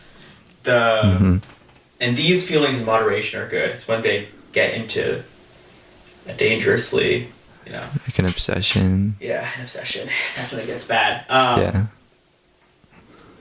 I say too much. My dad was saying, when you get into this podcast, don't say If you put a counter, I think it's been like upward of 20 times. I feel like I feel like a lot. My English teacher, he doesn't let us say it. He says you have to say I think, or else like if I critique your thing. Annoyed me about English. What? There was a very common theme where my teachers were like, you cannot use the word use in academic wording. In academic writing, no one uses the word use. Say utilized, reveals, etc. I thought that was stupid. People say the word use all the time. lot. Anyways, I have no idea what I was just saying. Right. It's quite a fleeting moment. And the feeling in a way is quite superficial. It can mean different things to different people. It can feel very validating, and it does feel very validating. It's like, no, I did all this work and I'm going somewhere, maybe this is a reflection of that. But if you had problems going in, or if you were kind of trying to wish away those problems by getting into a top college or whatever it may be, that's definitely not the case. Might inspire you to try and better yourself though, and fix those problems much more than getting into Harvard or Stanford or whatever it might have been. Yeah. Much more than getting into a school. It was the friends and the community that made me want to get better. Okay.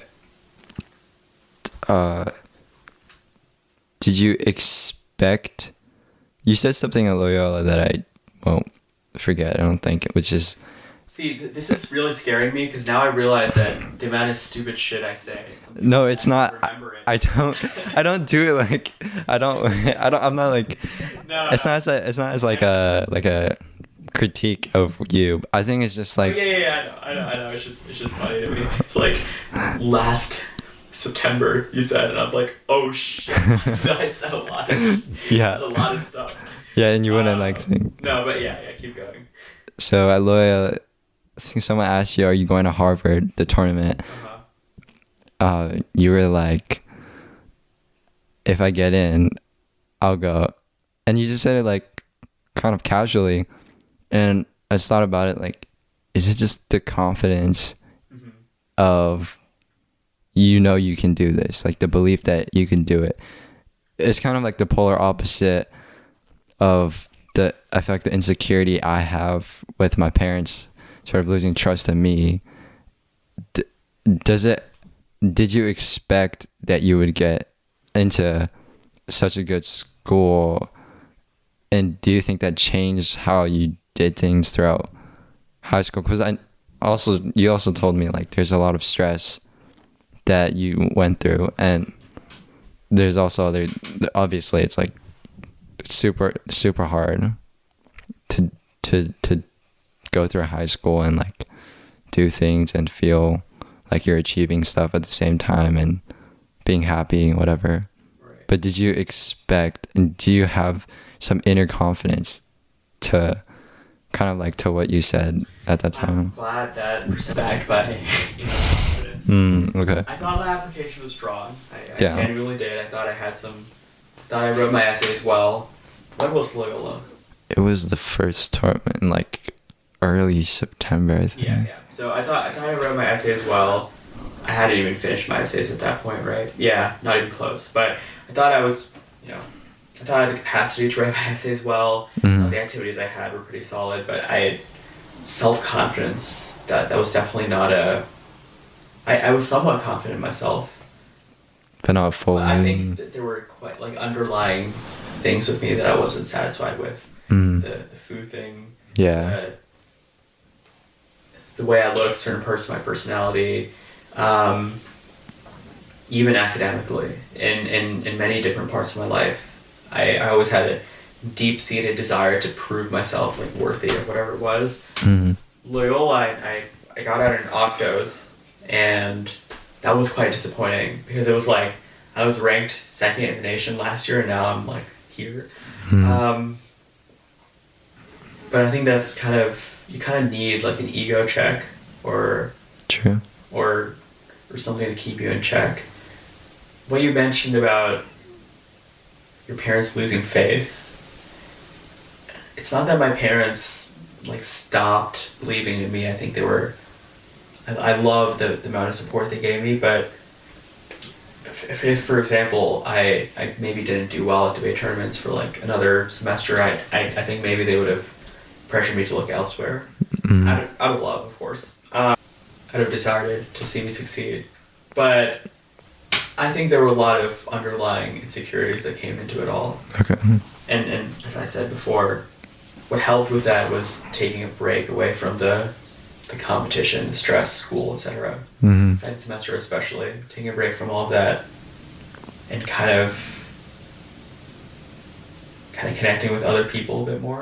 Yeah. This thing I said, I was writing a note. One of the things me and my friends pledged to do for each other is we'd write like long, heartfelt notes and exchange it the day before we went off to college. Mm-hmm.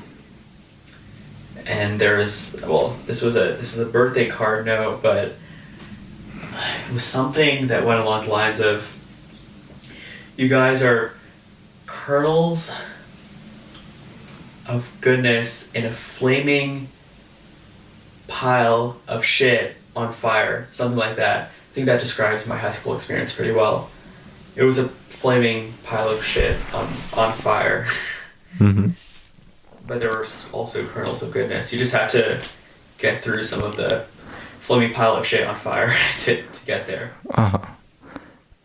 Is it specifically your high school or your high school experience? I think it's pretty universal. Okay. I mean, actually, I don't know. I think it's pretty universal for people who have some deep-seated pressure to succeed. Mm-hmm. At some level of a competitive high school, but pretty much every high school nowadays is competitive, so... Yeah. Yeah. Okay. Next question is, what do you like to do in your free time? I one time read a bio online. Uh-huh. I feel like I'm just like taking out all the little memories I have of you, or like just things you've said or things you've written. But there's this bio like on, it was like a debate team or volunteering organization, and it said like, you like to watch Netflix. I was like, Agastya has so many bids, and like he's this like debate legend and science legend, and he enjoys watching Netflix, and I was like really confused. But I don't know, this is just like a question in general, like what do you like to do in your free time? You mentioned the ping pong thing. I like to play badminton. Recently I've liked to run. Mm-hmm. I found that the process of running is quite annoying, Mm-hmm. but the feeling of pushing through is quite rewarding, and the feeling after running especially It's is great. rewarding. Yeah. All of that. I love playing the flute, the carnatic flute, so it's like the bamboo flute. Mm-hmm. I would consider myself a dad jokes connoisseur. I have a list of emergency dad jokes on my phone for emergency situations, like small talk. Dude, what is wrong with me? No, there's nothing wrong with saying. I literally like when I started doing drills with Vic, he would say like so much, and Yeah. I was like, why is this like comforting? Like, aren't you just supposed to not say to make a good conversation or like make just interact better? But I feel fine like It's a when I say. placeholder. A legend was made by something, because I can't say Okay, I forgot where I was going. Badminton, all that stuff. I love to watch. Okay, I have this list on my phone. Give me a sec. Okay. Okay. The Theory of Everything, A Few Good Men, Interstellar, Forrest Gump, Hamilton, Big Hero 6, The Dark Knight, Good Will Hunting, Interstellar, The Intern, Shutter Island, Airplane, Memento, The West Wing, The Good Place. What was the chess one? Queen's Gambit, Kim's Convenience, Key to Successful Life. Watch all those shows. No, I'm kidding. Those were my favorite. How many of those were TV shows as compared to One or movies? Three. Oh, okay. The latter three. If you haven't watched Interstellar, The Dark Knight, or Good Will Hunting, I will not be a very good. I haven't watched the last one. Meanly hunt. Not kidding. I really enjoyed. Oh, I don't know if I mentioned The West Wing. The West Wing is my favorite show/movie of all time. Really liked watching those in my free time. And I mean, I usually watch them before I went to bed or while I was eating. It wasn't like some huge time thing. Also, I was just stressed. I just lay down. After the Stanford tournament, I don't know, I think I've seen many other debaters say this as well. I couldn't eat during tournaments. I don't know if it was the adrenaline or whatever it was. I literally could not eat. I would eat like maybe a bar like for a day or have coconut water. My parents would force me to have coconut water so that I had some level of calories or something going in. Stanford tournament went all the way to finals. Very stressful, very tiring, tournament to get through. At the end of the day, I literally came downstairs and I felt dizzy and I almost blacked out. And I had to like hold like my dad or whatever. And then I eventually came back and then I was fed. So that's pretty bad. The things to get your mind off of stress, shows, funny TV shows. I love How I Met Your Mother. I'm watching it right now.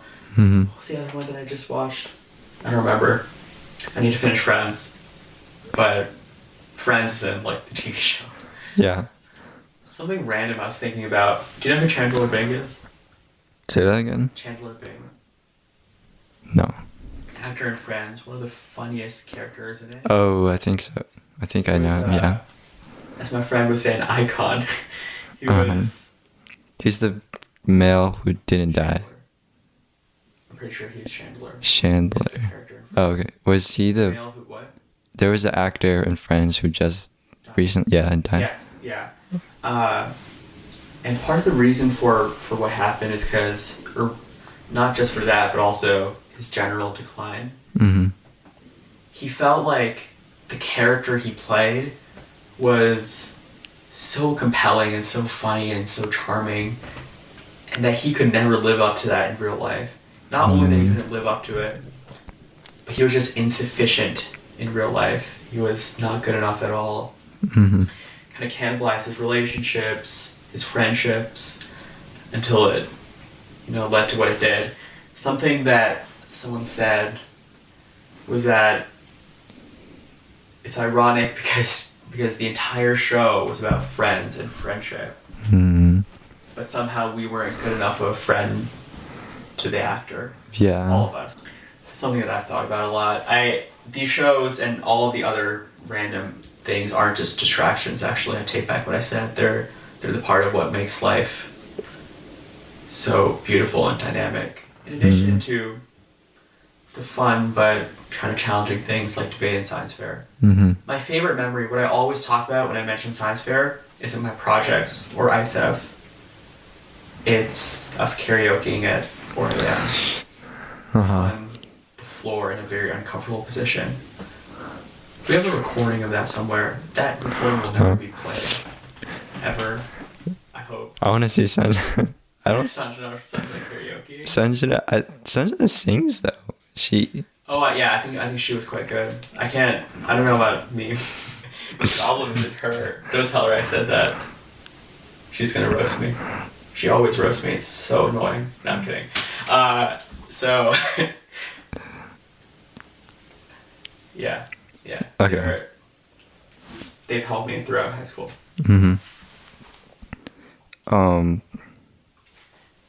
Okay, my curfew, I say curfew jokingly, but I have like a big course registration thing. Yeah. It's 2:30, so 10 more minutes. Okay. I'll be quick for the last few. Yeah, for sure.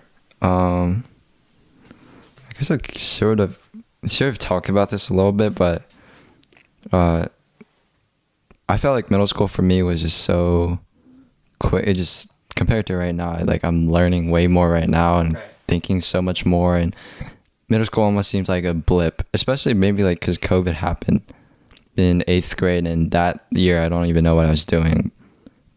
But with your experience in middle school, did you learn anything, or do you think about it in a different way, or like what was your experience?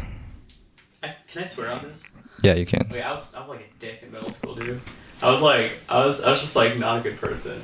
I was pretty intensely competitive, very had a big ego. Didn't treat my friendships right. The few friendships I had, I mean, I think I was, the few friendships I had, I held on to well, but I didn't treat many people right. I wasn't a particularly good person. I would often take the easy way out. Quarantine kind of helped me reevaluate. It's funny because most of my friends now hated me in middle school, or many of my friends now in middle school. So for me, I mean, it's not like I was like intensely learning or anything. It was like a breeze academically. It was more of a social development. Yeah. I think it's quite awkward period in everyone's lives, like the onset of puberty or whatever. You're encountering new concepts, new things, and certainly new, like, more dynamic, like, emotions. Yeah, so that was what middle school was for me. High school, but yeah, and middle school was like, academically, it was, as I mentioned, it was like built a floor for me to explore in high school. But the personality thing was quite horrible. Yeah. Okay. What do you want to do when you get into college? Or not get into, like when you go to college? I just want to learn about a lot of different stuff, especially this year. General education. Can you say it too? General education. No, but you have to say it with a salute. General education. There we go. General education is many college students like despise it because it's additional courses or whatever, but some of these courses are really cool, dude. Like ethics, philosophy, logic, photography, the history of funk, random things that will almost definitely not apply at all to whatever I end up doing. You're taking all these courses? I will end up taking all these courses. I don't think I have space my first year, but I think I will and end up taking them. That to me is really cool. That's what I really like about actually the college system here, which is that you're not expected to have a pre-built destination in mind. You're supposed to find it along the way. You don't have to declare your major until your end of your sophomore year, or your concentration. Yeah. So that was very nice for me.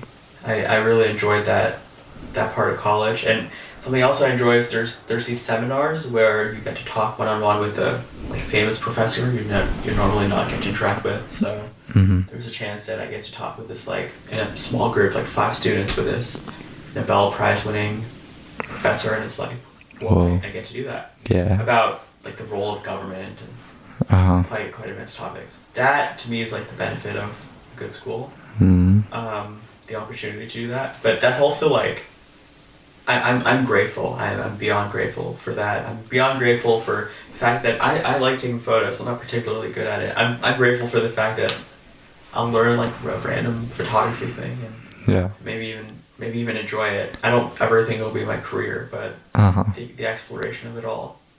That's really cool. That's what I really love. That's what I'm excited for. New things that I've never been exposed to in high school. Okay. Last question. All right. Is, wait, no, 2 questions. All right. First question, for debate, I think what I noticed is what I love about debate is the intellectual aspect, that you're pushing your intellectual like boundaries a lot, and you're learning new things like philosophy or policy, reading so much. But I realized that was what I was kind of interested in and wanted from debate, rather than simply getting bids or winning, or the competition part, which is really stressful. And I wonder for you, what did you get out of debate as in terms of like the activity, and not just the social aspect of it? To be honest, the world knowledge for me was limited. Many debaters will say they got a very in-depth knowledge about the world. To some degree, that's true. But my preparation was almost always less on the policy side and more on the philosophical, critical theory side. Mm-hmm. So maybe less about like the policy side of it. But Yeah. what I really got, I think, was, I mean, it's cliche, but the critical thinking. The ability to Okay. think quickly in a nuanced way about the world. Mm-hmm. To entertain the idea that something that I believed for my entire life is likely wrong. That all your beliefs have to be updated and changed, and that an idea that would seem so preposterous as to defy everything and anything you might believe in, such as extinction is good, or the foundation of society is exploitative. We need to transition to communism, as well as the opposite side of arguments like Trump is good for our country, which is something I still don't believe in, but argued plenty of times in debates. There's a very wide trend in the media of dogging on high school debates as being this echo chamber. I think to some degree it's true, but I think it's a microcosm Yeah. of the community. It is very much true that the average debater or participant in debate is slanted far, far more left than the average voter. But I think the commitment to open-mindedness and the commitment to hear unconventional perspectives that would normally be scoffed at in academia. When debaters say XYZ theory should be tossed out, it's not taken seriously academically, to me I actually think the converse. Obviously we should submit theories to rigorous testing and think about them deeply, but the fact that you can talk about something that's scoffed about or not conventionally regarded as true, the same would also be true for many concepts that we now regard as true. That sentence made very little sense. For example, the Earth was regarded as flat. Yeah. The Earth was regarded as the only solar system. Only solar system. Dude, I need more sleep. The only planet in the solar system. Is there any particular concept you can think of that you realize you thought was wrong, but you might think is true now? Socialist by any measure. I still think the free market is one of the greatest forces ever. Mm-hmm. But I think Marx had a bit of a point. So in particular, the law of profitability. I think that was very interesting. Maybe read about it. Okay. Something that I hope to read about a little bit more. Definitely, my mind's not made up at all on it. For example, let me present something that I was like randomly thinking about. Children should be able to vote, like literally everyone. Like if you're able to vote, like a baby can't vote because if you put them in the voting stall, they can't like fill out stuff. Yeah. If you're literally able to fill out stuff, you should be able to vote. Why? It's arbitrary for the cutoff to be 18.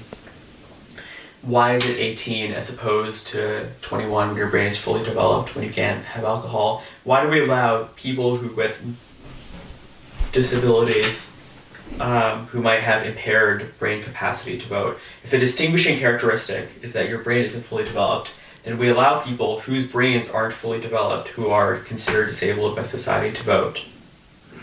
That seems like internally contradictory. So the only non-arbitrary solution is to expand it to everyone. Now, I think this is ridiculous. I think if it were true, it would also legitimize 5-year-olds being able to drink in excess, smoking being allowed for everyone, a number of things that would probably collapse society. But it's a random thing that I would have never encountered or ever thought about if not for debate. It helped me realize that, as the cliche goes, there truly are many, not just two sides, but many sides to every position. Okay. This is the last final question. Oh, It's alright. okay.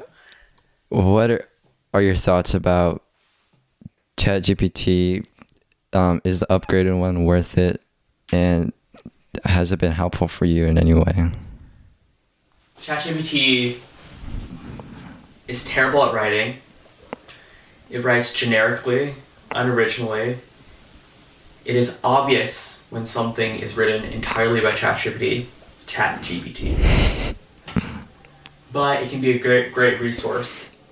So for college essays, I use it a ton where I'd have a word I didn't like or a phrase I didn't like. I'd put a blank instead and say 10 options to fill in the blank. One of the options would be gold, and I'd use it. Or when you're absolutely stuck on something, you give ChatGPT some background and say, write an essay or give me a plan. Mm-hmm. The essay will likely be terrible, the plan will likely be incomplete, but it'll at least give you a bit of a boost going in. That's how I think ChatGPT should be used. As it is right now, and I think this will be true of like all generative AIs, it's quite bad at writing, quite bad at math. Mm-hmm. The writing, it uses like terrible words, it's not quite original. It's just boring, stale, uninteresting to read. Wow, I'm really dogging on it. I'd recommend using Claude if you really want something for your, it's CLAUDE, Okay. Claude.ai. Maybe I'm not pronouncing it right. It's better at writing, Mm-hmm. but I would never use it to like write your entire college essay. I think everyone who says, oh no, my students are going to use ChatGPT for all their writing assignments and if your students are able to use ChatGPT for the writing assignments and get A's, your writing assignments are terrible. Mm-hmm. Or you're not grading it properly. Yeah, ChatGPT can't think originally. Mm-hmm. It's regurgitating what it's heard before Yeah, in different configurations. pretty much. It's still useful. Like I use it a lot for college. Something that I really like to do, almost finish essay or draft, say rewrite it. The rewrite will be terrible. It will be like horrible, but there will be certain lines or certain phrases that are nice. You replace your essay with them. Mm-hmm. I go through multiple stages of that. That's how I'd use ChatGPT. Okay. Yeah, I think it's a tool. We shouldn't dismiss it, but we should know what it is right now. Yeah. Okay. Thank you everyone for tuning in on the podcast. I'm so sorry for anyone who was listening to me yapping about whatever I talked about for the last 2 hours. No, it was fun. The ums were great too, and the everything. All right. Peace.